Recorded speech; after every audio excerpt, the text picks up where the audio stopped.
Coba lo ngaca dan coba lo nilai diri lo sendiri secara jujur. Apakah lo masih sering lihat jam di saat lo masih kerja? Emangnya apa yang lo lakuin di saat lo punya waktu senggang? Ngegosip kah? Atau lo tipe orang yang gunain waktu senggang lo untuk nge-upgrade diri lo? Kalau lo udah tahu jawabannya, pertanyaan gue sekarang ada dua. Apa sih yang lo pengen dapetin dari kehidupan lo? Dan apakah lo orang yang pantas untuk ngedapetin hal tersebut? Jangan buang-buang waktu lo untuk nonton video ini kalau lo masih denial sama pertanyaan gue. Percuma juga kalau lo nonton video sukses, baca buku, belajar biar sukses, kalau lo sendiri belum pantas untuk menjadi orang yang sukses. Ibarat kalau rezeki yang mau lo ambil tuh segalon, tapi kapasitas lo tuh cuma secangkir, ya akan luber dan ujung-ujungnya akan kosong. Di video ini gue bakal ngasih tahu ke lo gimana caranya untuk memantaskan diri lo untuk menjadi orang yang sukses dengan cara memperbesar kapasitas lo. Gue percaya satu hal yang menjadi pembeda signifikan antara orang yang punya kapasitas besar dan kecil adalah mentality. Dan di video ini gue bakal ngasih tahu lo tentang 3 cara praktikal untuk lo bisa punya winning mentality dan eventually menjadi orang dengan kapasitas yang besar. Tapi sebelum lo memperbesar kapasitas lo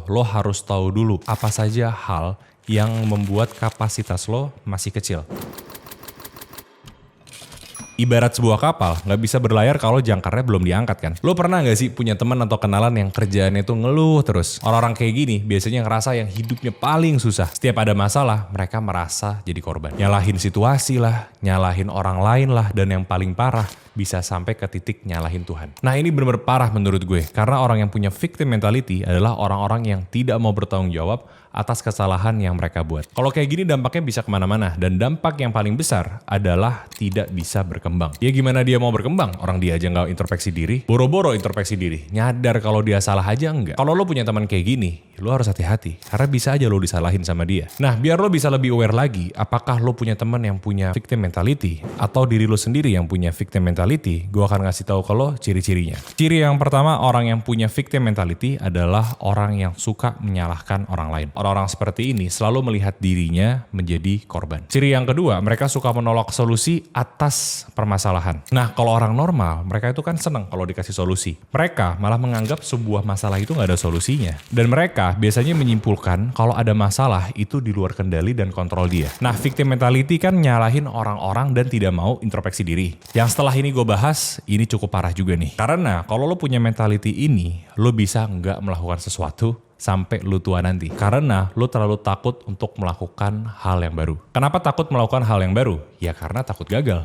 Fear of failure ini menurut gue masuk ke 2 kategori. Hal ini bisa jadi fobia atau memang orangnya aja yang pengecut. Sindrom ini even punya nama ilmiah sendiri. Sekalian deh gue kasih tahu definisinya. Fear of failure atau etisophobia adalah kondisi di mana seorang punya kecemasan yang intens dan gak rasional terkait possibility kegagalan dalam berbagai aspek kehidupan. Nah kondisi ini bisa menghambat seseorang dalam mengambil keputusan, nyoba suatu hal baru, atau mengejar tujuan tertentu. Bayangkan rusaknya kayak apa kalau lo punya mentalitas kayak gini. Nah agar lo tidak terjerumus, lo harus tahu nih penyebabnya. Yang pertama adalah pengalaman traumatis terhadap kegagalan. Nah biasanya saat lo punya ekspektasi yang tinggi, udah gitu lo ngandelin diri sendiri dan tiba-tiba gagal, langsung kapok dan gak mau nyoba lagi. Padahal kalau lo nyoba lagi, possibility-nya ada 2, berhasil atau gagal lagi. Tapi kalau lo gak nyoba sama sekali, possibility lo cuma 1, ya lo gagal. Ya gimana mau berhasil? Nyoba aja lo enggak. Penyebab yang kedua adalah environment masa kecil yang terlalu strict. Nah ini biasanya kalau orang itu diasuh keluarga yang ekspektasinya terlalu tinggi dan toleransi terhadap kegagalannya 0. Ini outputnya sangat fatal karena akan terdampak ke psikologis orang tersebut sampai dia dewasa dan sampai ke dunia kerjanya. Tapi balik lagi, being an adult is to take full responsibility over your life and your problems.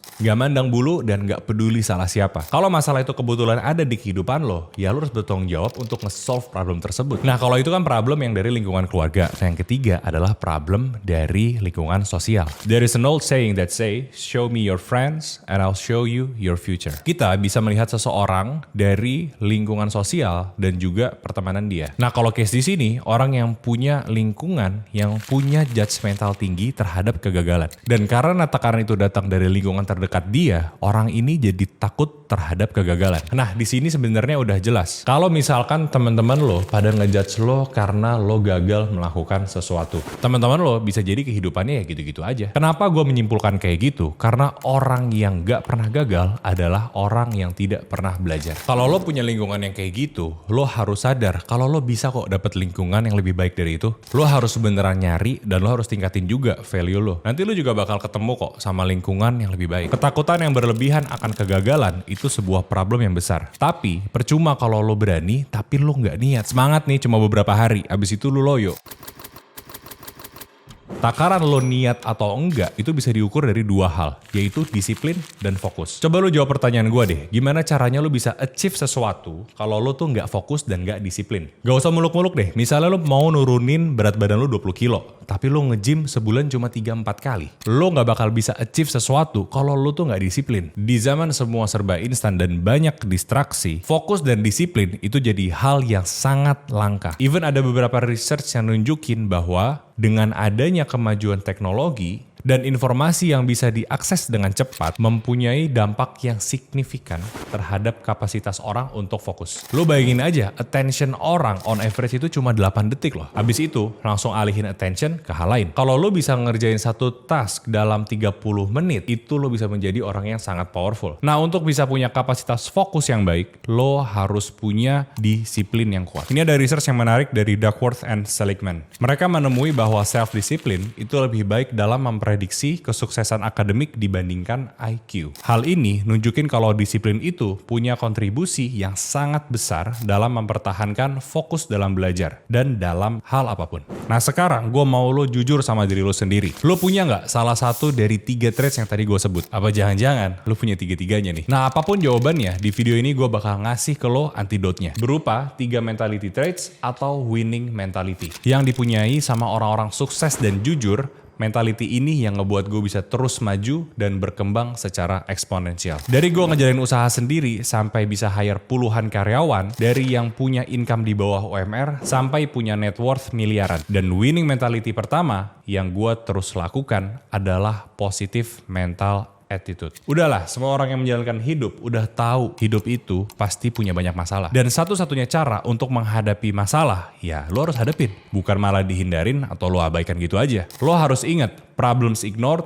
equals problems multiply. Bukannya kelar, masalah akan bertambah banyak ketika lo tinggalin. Nah, cara yang paling tepat untuk menghadapi sebuah masalah adalah dengan positive mental attitude. Di saat lo dihadapkan dengan suatu masalah, lo bisa menghadapi masalah tersebut dengan sifat yang positif, sambil lo fokus cari solusinya. Positive mental attitude ini banyak banget dipakai sama orang-orang yang punya high caliber. Gue bicara tentang orang-orang yang namanya ada di Forbes. Saking populernya, even ada satu buku yang bestseller. Namanya Think and Grow Rich, yang ditulis sama Napoleon Hill. Yang sebenarnya 90% dia ngomongin tentang pentingnya punya positive mental attitude untuk bisa jadi orang yang sukses. Positive mental attitude juga bukan cuma sekedar menghadapi masalah dengan positif. Kalau kayak gitu mah sama aja kayak orang denial. Jadi positive mental attitude itu mencakup 4 hal. Dan hal pertama adalah fokus sama solusinya ketimbang sama masalahnya itu sendiri. Ada alasannya kenapa orang sulit keluar ketika ada masalah. Karena saat seseorang tertimpa musibah,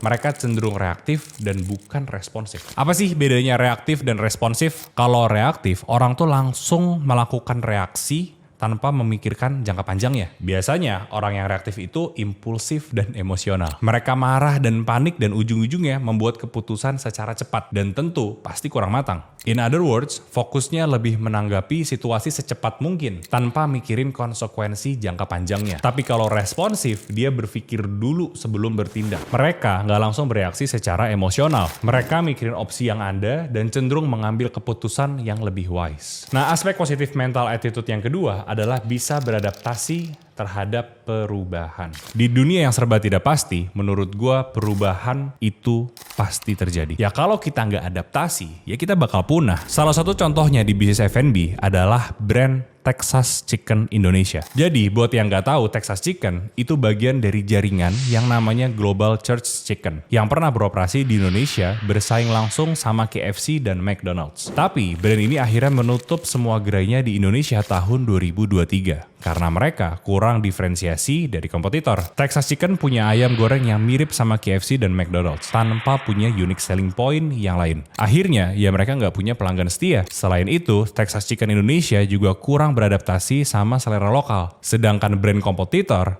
layaknya KFC dan McDonald's, selalu munculin menu baru yang relevan sama tren budaya orang Indonesia. Ditambah lagi, Texas Chicken kurang effort sama strategi marketing dan brandingnya mereka. Padahal, kan lo tahu sendiri, persaingan di klasemen ayam goreng itu ketat banget. Apalagi mulai banyak brand-brand kayak Ricis Factory lah, ada juga ayam geprek Bensu, dan masih banyak lagi. Jadi, ya Texas Chicken terpaksa tutup di Indonesia. Gak tahu ya, mungkin balik lagi ke Texas kali. Tapi gak cuma beradaptasi sama perubahan, positive mental attitude ini bisa mengubah kehidupan seseorang. Dari bukan siapa-siapa, sampai menjadi orang yang bisa ninggalin legacy di dunia. Contohnya kalau usaha F&B ya McDonald's. Founder dari McDonald's yaitu Ray Kroc sebenarnya bukan founder asli dari McDonald's. Founder asli dari McDonald's adalah sepasang kakak beradik yang bernama Dick dan Mac. Nah sebelum Ray Kroc mengambil alih McDonald's, dia adalah seorang salesman. Tapi kenapa gue tiba-tiba ngomongin Ray Kroc? Karena Ray Kroc adalah salah satu dari beberapa orang hebat yang menerapkan positive mental attitude. Dalam perjalanan Ray Kroc untuk menguasai McDonald's, dia ngelewatin banyak banget rintangan.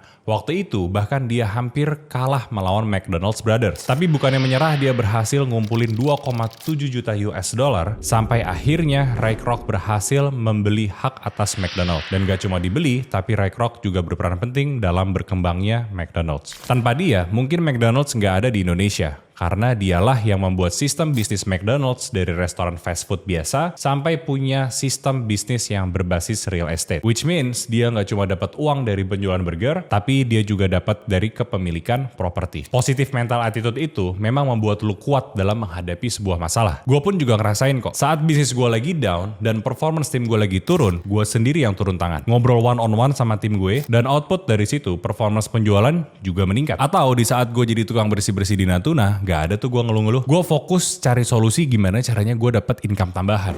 Dan outputnya, di sana gue punya coffee shop kan. Dan itu menghasilkan 2 digit pertama dalam karir gue. Untuk punya positive mental attitude, kita harus punya daya tahan terhadap challenge dan hardships. Daya tahan ini bisa kita dapetin kalau kita terbiasa ngelakuin hal-hal yang bikin kita nggak nyaman. Endurance untuk menghadapi problem-problem yang berat itu sangatlah penting. Karena dengan begitu, kita jadi punya skill problem solving yang sangat bagus. Dan akan grow seiring kita menghadapi problem yang berat. That's why seeking discomfort is important. Because remember, there's no growth in comfort zone. And there's no comfort in growth zone. Even, endurance atau seeking discomfort ini dibahas di jurnalnya Harvard Business Review. Di mana di jurnal itu dibilang kalau eksekutif, leader, dan CEO perusahaan besar itu punya grit atau endurance yang tinggi. Nah ini beberapa latihan yang bisa lo lakuin untuk bisa ningkatin grit atau endurance. Yang pertama adalah tentu mengambil resiko dan tanggung jawab. Saat lo bisa mengambil tanggung jawab dan resiko yang terukur, lo di situ bisa ningkatin ketahanan mental lo. Nah, saat lo menghadapi situasi yang sangat challenging, di situ lo akan belajar. Belajar untuk mengolah stres dan pressure. Yang kedua adalah olahraga secara teratur. Karena olahraga juga bisa nurunin kadar kortisol dan stres lo. Latihan yang ketiga adalah membiasakan diri lo dengan ketidakpastian. Dengan ini, lo bisa melatih diri lo untuk beradaptasi dan meningkatkan fleksibilitas mental lo. Lo bisa melakukan beberapa hal. Contohnya lo menempatkan diri lo di environment baru atau kerjaan baru. Nah jujur, ini adalah salah satu discomfort exercise favorit gue. Mungkin buat lo yang udah nonton video gue sebelumnya, lo tahu kan cerita gue pergi ke Natuna dan di situ gue bersih-bersih. Lo bayangin aja, puluhan tahun loh gue tinggal di Jakarta, tiba-tiba gue di pulau terlantar begitu. Saat gue di Natuna, gue bukan cuma hanya bertahan hidup, tapi di sana gue belajar untuk bisa beradaptasi. Emang bedanya apa? Kalau bertahan hidup, lo hanya mengandalkan insting alami lo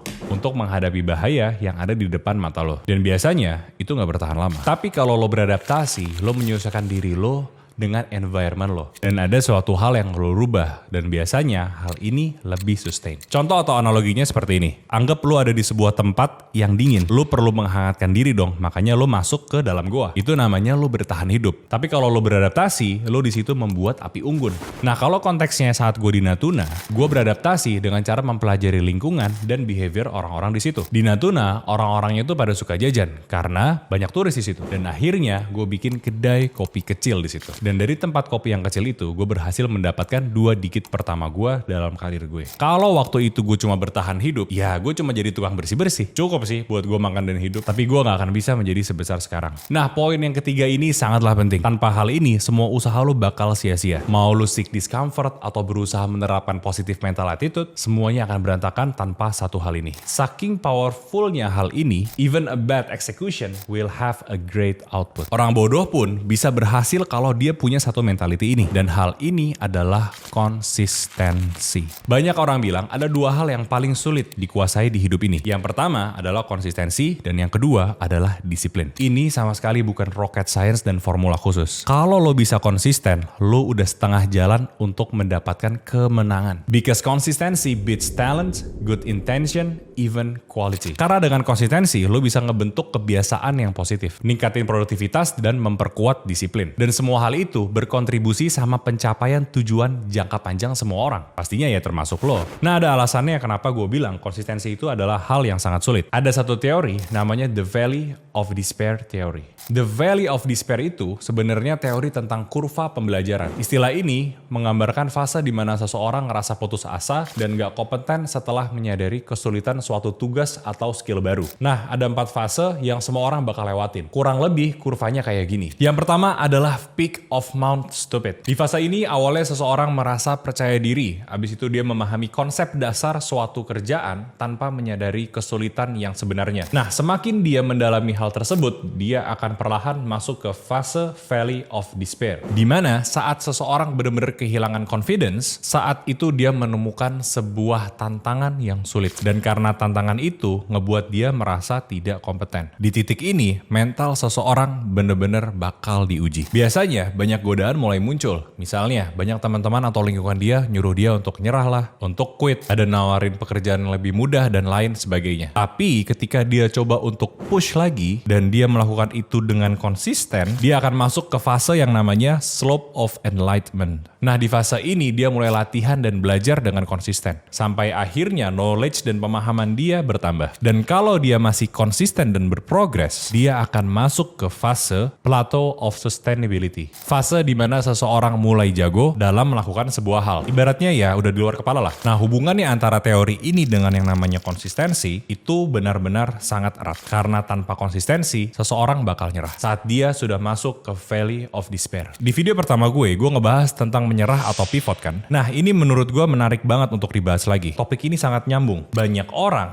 pivotnya terlalu early tanpa dia ngasih effort yang maksimal. Kalau kayak gini mah ujung-ujungnya bakal jadi kutu loncat. Lo boleh nyerah. Menurut gue lebih baik kalau lo nyerah saat lo masuk ke Valley of Despair. Dan lo nggak keluar-keluar dari fase itu bertahun-tahun. Padahal lo udah ikhtiar semaksimal mungkin. If that's the case, kemungkinannya menurut gue ada 2. Antara hal yang lo geluti itu tidak relevan sama masyarakat dan tidak realistis. Atau lo melakukan satu variable terus tanpa memikirkan variable yang lain. That's why evaluasi itu sangat penting di saat lo melakukan sesuatu. Oke, balik lagi ke pembahasan konsistensi ini ya. Satu hal yang lo perlu tahu, gue tidak pernah kuliah bisnis. Gue hanya orang yang konsisten membangun bisnis selama 8 tahun dan belajar dari setiap kegagalan gue. Dan jangan salah, gue juga konsisten sama kegagalan. Tapi semakin sering gue gagal, semakin tinggi juga jam terbang gue. Seperti pepatah lama yang bilang, terbentur, terbentur, terbentuk. Ingat, berlian itu berasal dari karbon atau batu bara yang dikasih tekanan yang besar. No pressure, no diamonds. Gue pernah kerja dijemur berjam-jam saat gue jadi barista dan gue digaji kisaran 1-2 juta doang. Gue pernah kerja jadi tukang bersih-bersih, jualan kue dari kelas ke kelas saat gue masih SMA. Even waktu gue udah jadi pembisnis pun, gue pernah ditipu ratusan juta. But I keep coming back. Kegagalan demi kegagalan udah gue laluin. Sampai akhirnya gue memataskan diri untuk mendapatkan 1M pertama gue. Dan gue tidak akan mau berhenti sampai di situ. Kalau lo sekarang ngerasa hidup lo lagi berat, berarti lo punya kesempatan besar untuk ningkatin kapasitas lo. Lo jangan sampai sia-siain kesempatan itu. Tinggal lo nya aja gimana. Are you going to fight back or are you going to give up? Kalau lo mau fight back, lo serang dengan winning mentality. Because remember, every winner was once a beginner. Sesungguhnya Allah mencintai seseorang apabila bekerja, dia menyempurnakannya.